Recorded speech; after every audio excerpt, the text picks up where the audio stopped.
Good afternoon, everybody. Happy Derby Week, and welcome to this week's Team Kentucky Update. I'm Andy, and we have hopefully a short one for you today, but with some good news. I want to kick off today's economic development news by highlighting the trip to Germany and Switzerland that we as a team just returned from. During our trip, we had the opportunity to have conversations with leaders from over 100 different companies.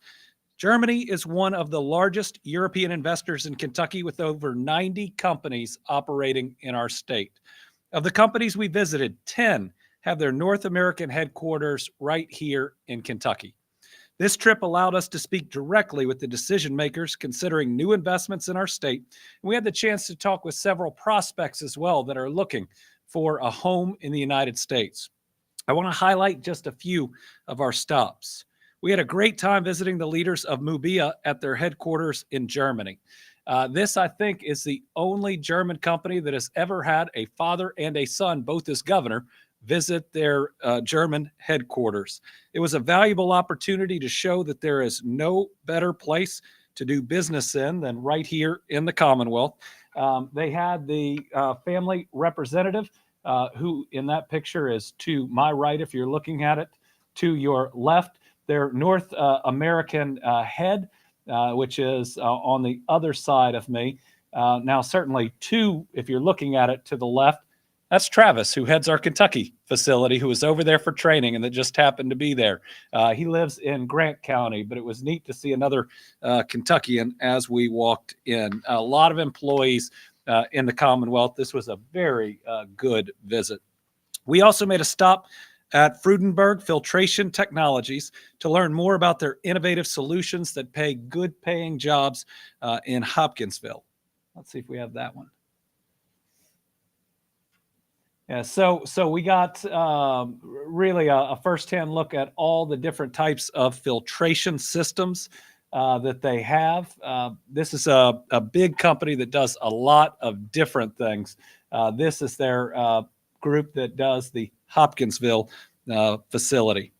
We also visited Hinkle, which is an enormous company. It's got about 50,000 employees worldwide, but they employ 800 Kentuckians in Bowling Green, where they make Dial soap and Snuggle fabric softener, among other things.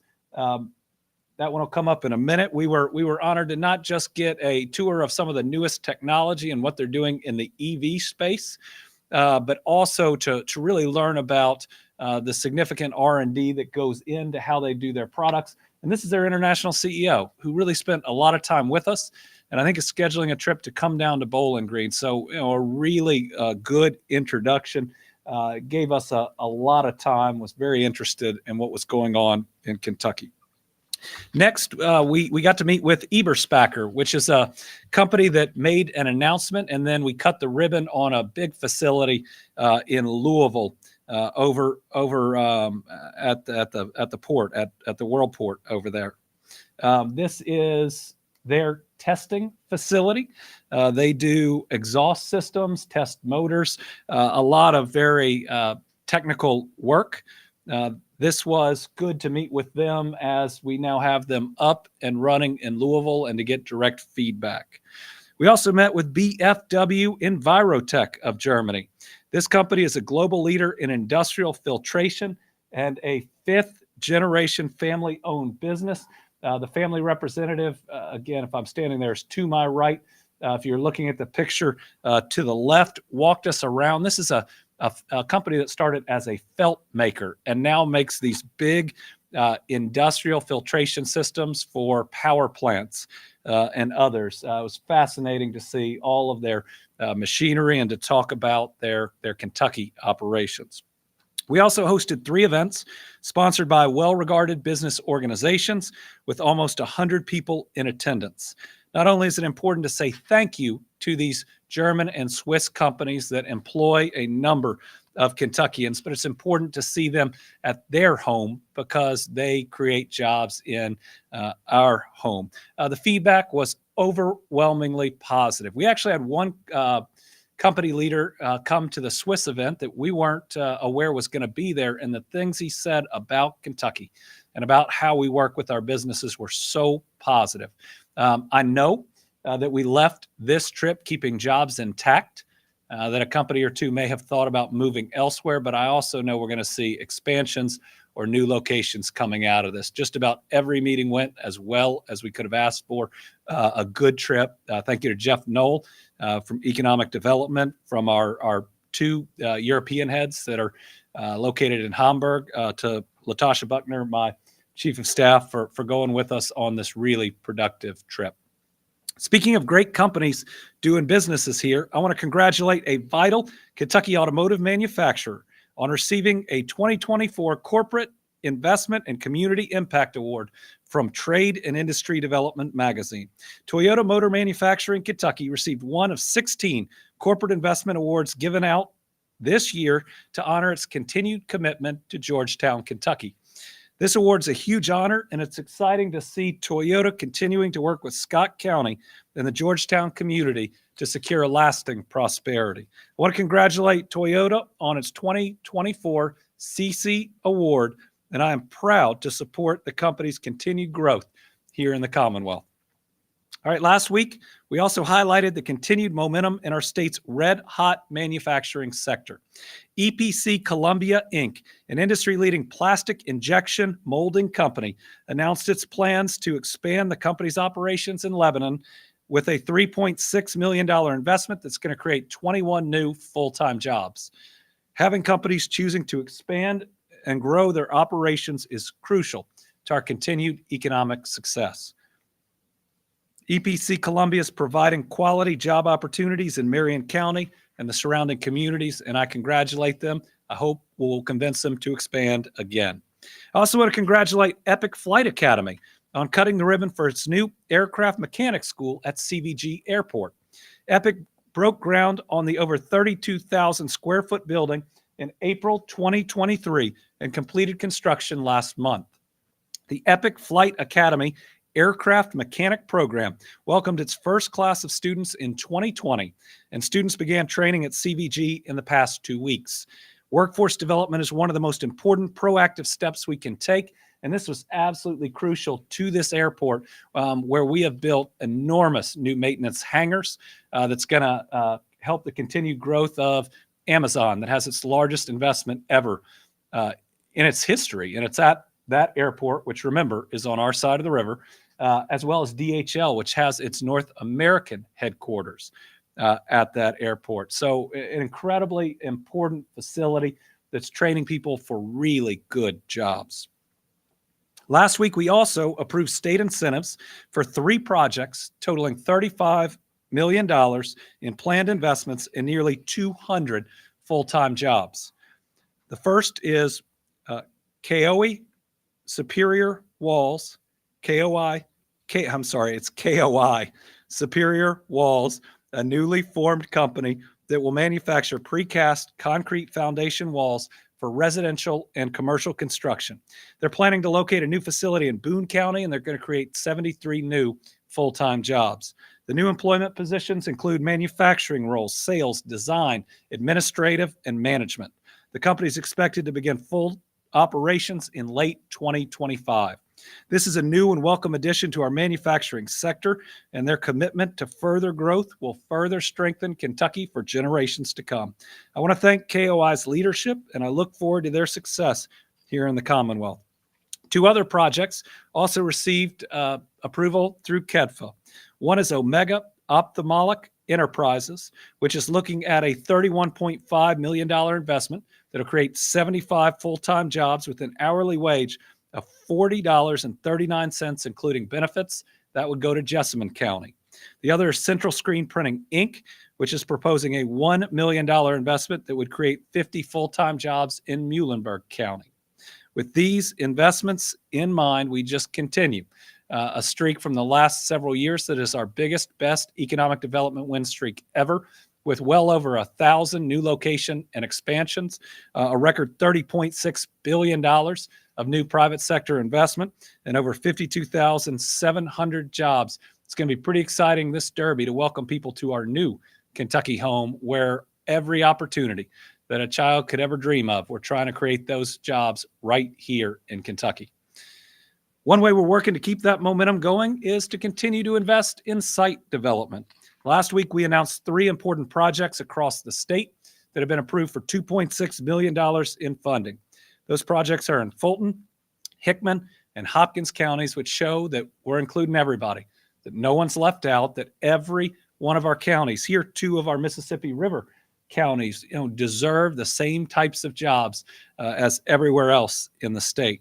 Fulton County was approved for $500,000 in state funding for a $4.1 million project. The funds will support replacement of a conveyor system and provide related upgrades to the Hickman-Fulton County Riverport. Remember, it's right along the Mississippi River, so a riverport provides really significant economic development opportunity. Hickman will invest $182,000 in the development of a site at the Enterprise Park Clinton. The project was approved for $91,000 in state support. And Hopkins County was approved for $2 million in state support for a $4 million project. This is a project in Dawson Springs, building a spec building where the tornado destroyed the last spec building that they were trying to get new jobs into. This is going to be an opportunity for that town. Again, not just to rebuild and not just to survive, but to truly thrive. I want to congratulate the 3 communities that received approval, and I look forward to these investments ultimately resulting in great jobs for our people. Along with that, it is Small Business Week here in the Commonwealth, and I want to take time to recognize all the small businesses across our state, which are truly the backbone of our economy. We are home to more than 363,000 small businesses, and they make up more than 99% of companies in Kentucky and employ well over 700,000 of our residents. We simply could not have achieved our incredible record of economic success without our small businesses, without new businesses starting, without businesses expanding, and without our businesses continuing to employ people and ultimately push our families ahead. That's why it's so important that we support these businesses with cornerstone programs like the Kentucky Small Business Tax Credit, the State Trade Expansion Program, and the Kentucky Small Business Credit Initiative. Those are just a few ways that we're helping companies here in Kentucky to thrive. So to all of our small business leaders and families out there, thank you. I know you're working hard to provide for your family and help out other Kentucky families. So Brittany and I always like to support our small businesses, and I think we got a couple photos here. So first, this is Crank It Boom in Lexington. The ice cream is delicious. The next one is Etc. Coffee House in Paducah that I've been going to for years. Rudy's on the Square in Murray is next. McKinley's Cafe in Shelbyville. Yes, that's it. We actually went there with the Deputy Secretary of the Department of Energy, the Federal Department of Energy. They make great sandwiches. Mom's Kitchen and Bakery in Corydon. That's a neat lady. It's also an event space for the area. Making Good Sense in Bardstown. Off the Ground Coffee House in Lawrenceburg. Mulberry and Lime in Lexington.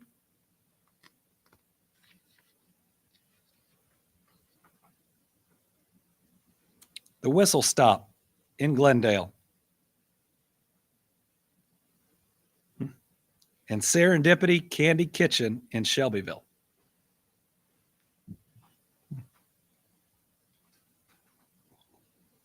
And of course, a few of our favorites in Frankfort, some pictures, and then I'm going to read another list and I'm going to be in trouble because I know I will leave some out, and I love all of our businesses here.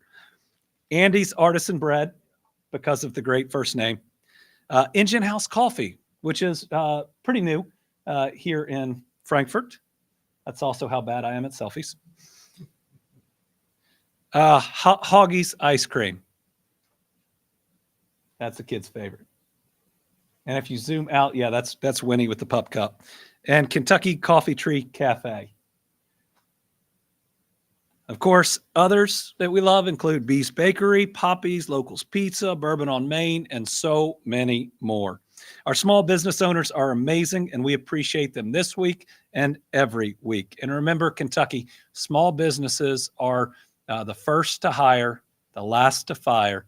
They care about our community. They are our friends and our neighbors, so help them out. Make sure you shop just as much at our small businesses as you do anywhere else.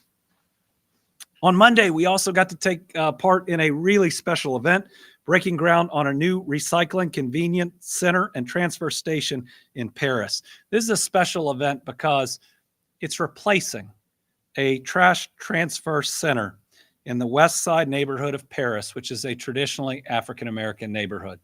For decades, trash trucks have driven down the streets, and for a long time, an incinerator would burn anything brought there while kids played just blocks away. This was an injustice, one that needed to be righted, and the whole town of Paris, the whole county, Bourbon County, really came together to make this happen. I mean, this was breaking ground on a new recycling center, and there were hundreds of people there because it was so much bigger than just the facility. The goal here, and the EPA is working with us to make the old facility a park. Think about it, to go from trash being hauled through your neighborhood to having that green space, a lot of dignity. I selected this project to receive over $2 million in funding a year and a half ago. I presented it. The legislature came along with another $1.5 million in the current budget. But the moment that I presented that first check, I knew how important this was because there were 3 veterans that were there that accepted it: Albert West, David Downey, and William Woodford. I handed the check to all 3 and came back Monday, and they were all there ready to break ground. Albert West is 101 years old. He served in World War II and is a veteran of the Battle of the Bulge. He even grabbed a shovel and helped break ground with us.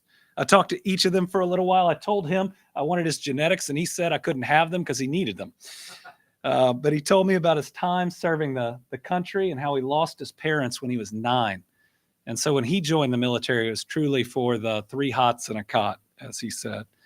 I told them that with their service, we were working to serve them in return. This was really meaningful to these 3. It's our job to make life better for them. This is true sacrifice. I mean, we have veterans from World War II, Korea, Vietnam, and I mean, 3 incredible individuals that should have never had to have a trash transfer station in their neighborhood.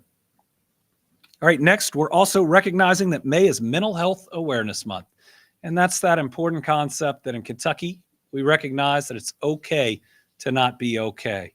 We all endure trauma that our minds are not meant to handle. And thankfully now we have more tools to help people when they need it. One of those that has been incredibly successful is the 988 crisis hotline, which offers that number to call as well as text options and an online chat. This basically means when you are in crisis, you can talk to someone specifically trained that can help you with what you're facing. You are not alone. They're there 24 hours a day, 365 days a year, or 366 this year, since it is a leap year. Since launching this service back in July of 2022, 988 has received more than 67,500 calls, 18,500 text messages, and over 13,000 online chats from Kentuckians. Currently, calls are being answered within an average of 24 seconds. That is 8 seconds less than the national average. What this means is there are a lot of Kentuckians working really hard. Along with the hotline, we've passed a number of pieces of legislation. We've done a lot from just the administrative side on different things we can do, and we've been seeing positive results. Last year, Mental Health America ranked Kentucky number 1 in the area of adult mental health, and we're seeing positive outcomes when it comes to helping our people with addiction. We just saw a study this year that showed that we were number 1 in the country per capita in drug treatment beds by far. You put all that together with so much more, and it's one of the reasons that in 2022, we were one of only 8 states in the entire country to have a significant decrease in overdose deaths. We know that this is all tied together, and in the end, what we can do is provide every resource possible to help our people when they're struggling and to be there for them. to recognize the golden rule says we love our neighbor. And the parable of the Good Samaritan says everyone is our neighbor, even if they're going through active addiction, even if they've said no to help a number of times before. It is our job, based on our faith and values, to do everything we can to help our fellow human being. And that's exactly what the people who are answering the 988 hotline and so many more are doing. So remember, let's continue to be kind to each other. Let's do good things. And let's recognize that mental health is a real challenge out there, not just to some people, to everyone at some point in time. It is okay to not be okay. There are people that love and care about you. There's somebody on the other end of that 988 hotline. Call it if you need it. All right. And finally, Derby Week is in full swing across Kentucky. We're now just 2 days away from the 150th running of the Kentucky Derby. This weekend will welcome 150,000 people just on Saturday to Derby, and 18 to 19 million people are normally watching around the world. Truly, the eyes of the world are on Kentucky. So we have had a pretty big ramp up and want to recap some of the events leading up to where we are. So the Derby season festivities started, at least in Frankfurt, on Saturday with our Derby Week kickoff. We had thousands of folks visit the Capitol grounds to enjoy live music, food, crafts, and what I believe was the best kazoo parade in our state's history. Artists and vendors from across Kentucky had their work on display, and people of all ages were able to enjoy the taste, sound, and art that Kentucky has to offer. In Louisville, there have already been a number of great events. That Derby Festival is something special. It has grown over time, and the effort that's put in and the tourism dollars that it brings in are amazing. The annual balloon race and balloon glow is one of the big events of the Derby Festival. And this year, we had the new Kentucky State Park's 100th anniversary hot air balloon in the glow and in the race.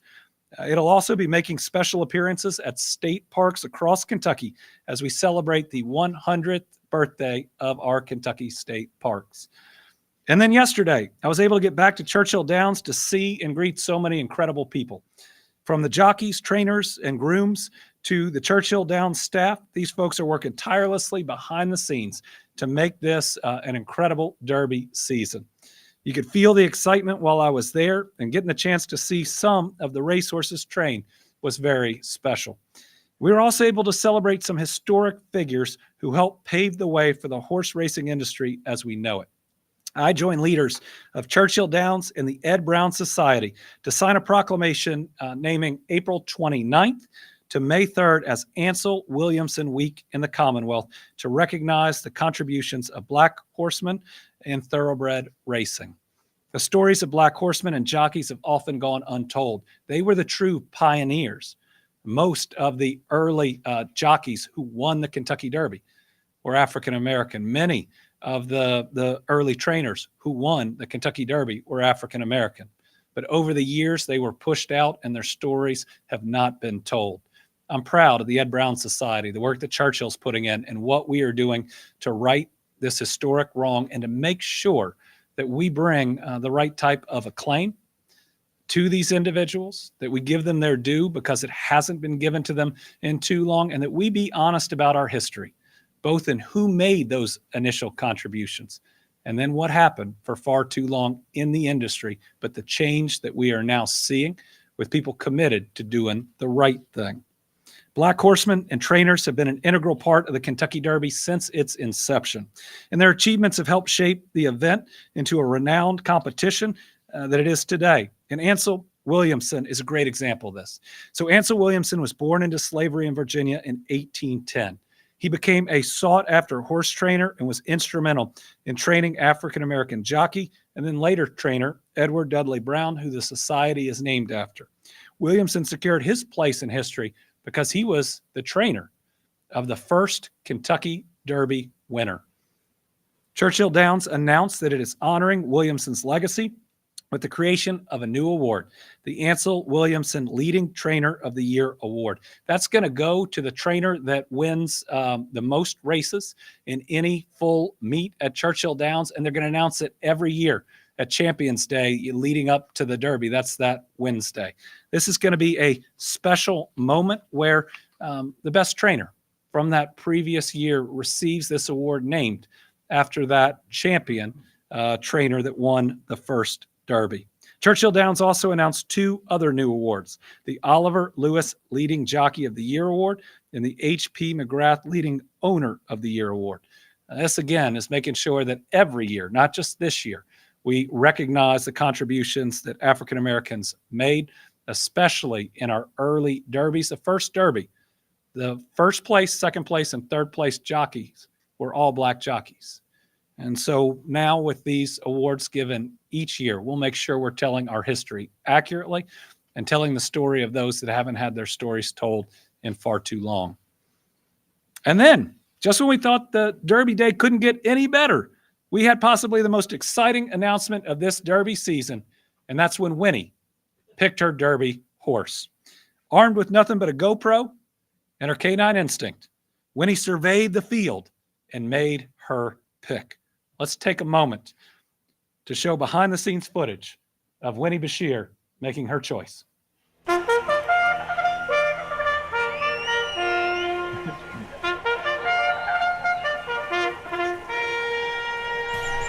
Hey everybody, it's Kentucky Derby 150, and this year, Brittany and I are convinced we're going to pick the winner. We've got the most scientific method that we have ever followed. We're going to let Winnie pick. Winnie, which one? Which one? Oh, we're thinking about it. We're thinking we need more time to decide. Over here. Keep handicapping. Keep handicapping, Winnie. Oh. Did we choose Epic Ride? I think we did. Winnie's pick for the Kentucky Derby is Epic Ride. Yay!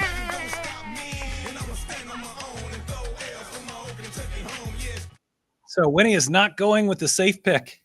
With a horse that was just added to the Kentucky Derby, she must think this is the return of Rich Strike from 2022. And so we're going to see how Winnie's picks do. If Epic Ride somehow comes in first this year, we may charge for Winnie's picks next year. So as I mentioned, we're now just officially 2 days away from the 150th running of the Kentucky Derby. And we know it's so much more than just a 2-minute race. Beyond the big races, the thoroughbreds and the bets, the fancy dresses, the hats, the bourbon, we know it's the kindness of our people that set us apart. So to everyone who is in any part of the hospitality that is the Kentucky Derby, from anybody taking bets at Churchill Downs to anybody trying to keep it clean during the Derby, to those working in our hotels that are welcoming so many people, to the servers in our restaurants, thank you. Thank you for making this one of the most sought after destinations and events in the world and helping us do it year after year. What you do this weekend that we put on helps Kentucky in so many ways. It helps everyone know about us, and it helps us tell our special story now where people are picking us first for the jobs of the future. You're going to help continue that story. In many ways, we're introducing people to our new Kentucky home this year, one that is a leader in economic development, one that has broken every record for private sector investment, for exports, for tourism, one that is setting record lows for things like unemployment and recidivism. It is a special time to be a Kentuckian. So we're going to name everybody who's helping out in any way to make the Kentucky Derby special and to welcome the world in. You are our team, Kentucky All-Stars, not just today, but through the weekend. And let me just end by saying, I hope that whether you're going to the track or not, you'll have some fun this weekend. You deserve it. I mean, we've been through a lot of difficult times over the past 4 years, and now we're seeing some really good times, but I get that there's a level of pessimism and sometimes even toxicity that seems to hover over us in the country, whether that's social media or others. This is a time to enjoy. Do it responsibly, but have fun with your family. Make a great memory around the Kentucky Derby. Now, put the news aside for a day or so and just enjoy. All right? You deserve it. So with that, we'll open it up for questions because I'm trying to get through this thing in record time. First, we'll start with our journalist in person, Tom Latek. thank you, Governor. Good afternoon to you. Um, I've got two. The first one is, given what happened, and I believe this was your first economic development trip overseas. Yes. Do you have any more planned here in the near future? That's number one. And second, we know what Winnie's pick is. What's your pick for the day? So we a very successful economic development trip to Germany and Switzerland. It was my first. We would have been on more, but we've had pandemics, tornadoes, floods, more tornadoes, ice storms, polar plunges. We do have another one we are working on, and that is to Japan and South Korea. Japan is one where Kentucky governors routinely and do need to routinely go. They are our largest foreign direct investor, and I look forward to thanking the companies that have invested in us. Of course, Korea is really growing in the investments they've made. SK On being half of the biggest investment that we've ever seen in the Blue Oval SK Park, as well as INFAC, for instance, that's expanding in Campbellsville. Winnie has picked Epic Ride for her Derby choice. I'm leaning right now towards Sierra Leone. That's a Coolmore horse. Charlie O'Connor, who runs that farm and is on our horse racing commission, is a good friend. But I'm also really excited about Wayne Lucas having a horse back in the field. I've told this story a couple times, but when I was 38 years old, running for Attorney General, he was cinching up a Derby horse right before the race. He's talking to my parents. They've known each other for a long time. And about to run the Derby, he turns to me and says, "Good luck with your race." And I just thought that was a really kind thing to do before a big moment that he didn't have to do. So I'm a big fan of his. Okay, three journalists on the line. We'll start with Karen Czar. Good afternoon. Thank you, Governor.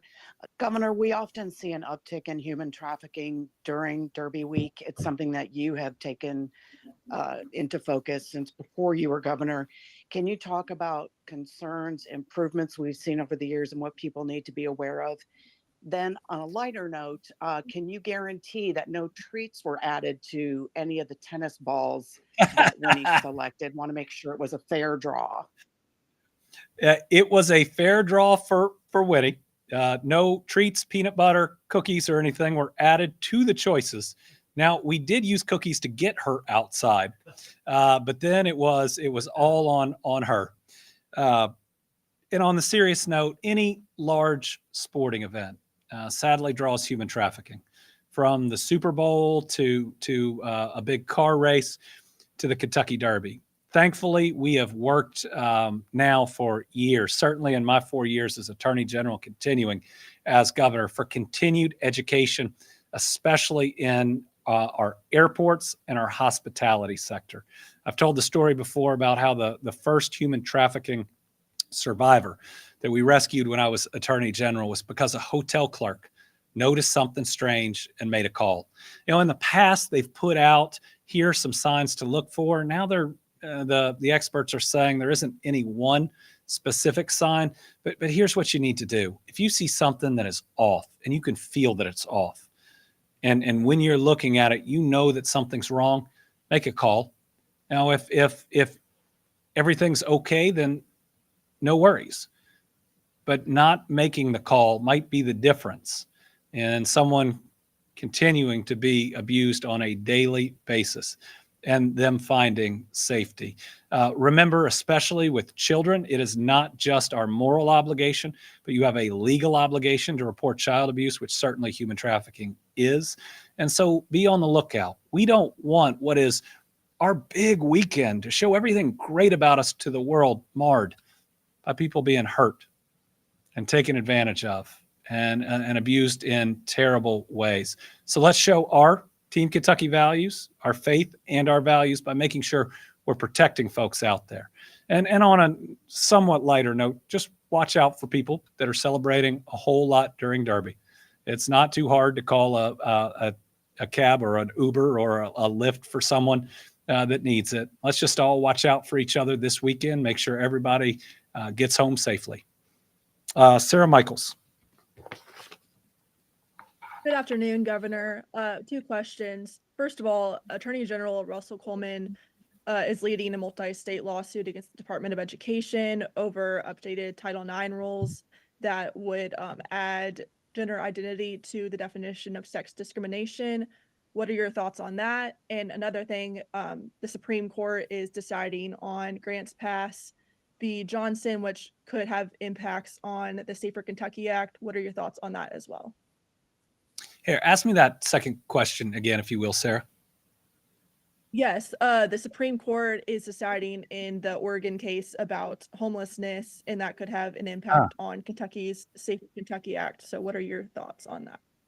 Well, I appreciate that. I need to read about it. I need to see what that case is and what the arguments are. I'll again say, though, the Safer Kentucky Act had some pieces in it that I was very supportive of that should have been their own bills. Because of that act, families, friends of people that are murdered won't have to watch the weapon that murdered their friend or family member be auctioned off to the highest bidder ever again. And that's a really good change. But as I looked at the Safer Kentucky Act, I heard my minister in my ear and so many others that talked to me. And what they said, and it was right, is, if our Savior returned, where do we think he would be? Who do we think he'd be helping? And should we criminalize the folks that are, homeless right now? I just want to make sure we never treat an abandoned car better than we treat a car with a person living in it. That doesn't mean that there aren't some things we ought to do better, and it doesn't mean I have a solution to homelessness. It is way too complicated for that. But the idea that we would throw homeless individuals that are not being aggressive or breaking the law into jail simply for being there in that place in their life is not the answer.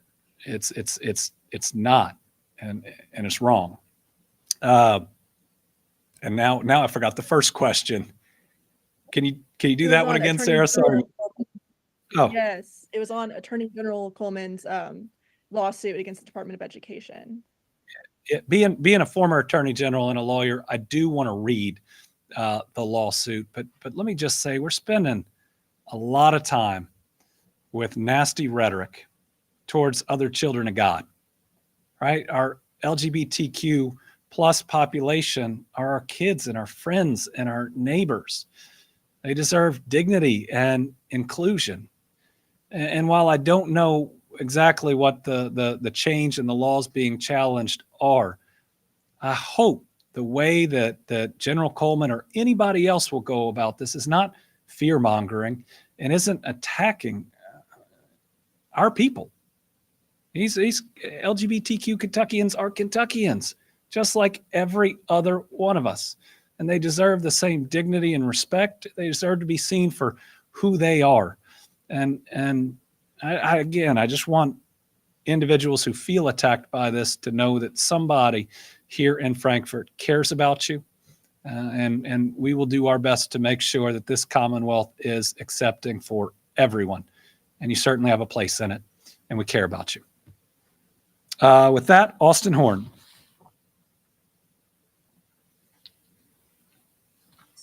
Thank you, Governor. I've got a couple environment-related questions. I was wondering how you feel about the $3 million, I believe, allocated to the AG's office to fight EPA rules. And then on that note, last week, you probably saw there was a series of regulations from the EPA intended to tamp down on climate pollution, particularly as it relates to coal and new natural gas powered plants. So I was wondering your kind of position on those regulations. Well, on the first piece, the dollars going to the AG's office would have gone there one way or another, having served in that position. What that'll do is that'll cover their expert witnesses where they could have applied for a necessary governmental expense without the specific appropriation. And so I don't mean to lessen the fact that the legislature made that appropriation, but it would have turned out the same in the way that their office operates. And the fact that whether it's this or other things, there's never even close to the dollars required for expert witnesses allocated to that office. Now, what matters is how the Attorney General goes about it. There are my belief, and it puts both of these questions together is that we have to balance meeting our current and our future power needs with ultimately getting to a cleaner planet. Certainly right now, we have so many power needs, and we're about to have huge facilities come online. And while they want as much green energy as they can, the number one thing is the lights can't go off. And so we face a math equation right now where we need every existing means of production to meet the needs that are coming online right now. That doesn't mean we can't look at future production, because we're going to need more. And ultimately, broadening our energy portfolio, we need more green energy production in Kentucky. There's no question. And I say that because the private sector is demanding it. Every company I talk to says we want X percent of our energy portfolio to be green by this certain upcoming date, need to be renewable or other. And it's actually, there's some interesting nuance on how nuclear does or does not fall into that, given some federal definitions and some rules. So, this can't just be AGs being pro or anti-Biden or pro or anti-EPA. Our policy has to work, and both sides should see that. Our policy has to keep the lights on and support all these great new jobs that are coming in, but also recognize that climate change is real. And as we create new energy means of production, we ought to want as many types as we can. And let me just say this. I talk with other governors regularly, and other Republican governors regularly, and they are seeing huge investments in green energy in their states, and they're not fighting it. Yes, they're trying to keep their current means of production on, but they are welcoming solar and wind and so many others to be and to stay competitive. We've got to make sure that we expand our renewables in Kentucky. But I'll end the way I started. We have to make sure in the next couple of years, especially, that we can meet the needs that are coming here right now. All right. Happy Derby, everyone. Oaks is tomorrow. Derby is the next day. And like I said a little bit before, have fun. Enjoy yourself this weekend. Do it responsibly, but you deserve to have some good memories with your family. My kids are coming with Brittany and I to Derby again this year. I am really excited about it. If you see pictures and Will looks taller than me, it is an optical illusion. That cannot be true. So we look forward to seeing all the Kentuckians out at the track. I'll do my best when presenting that trophy to talk Kentucky up, and I promise not to drop that trophy. Thank you all.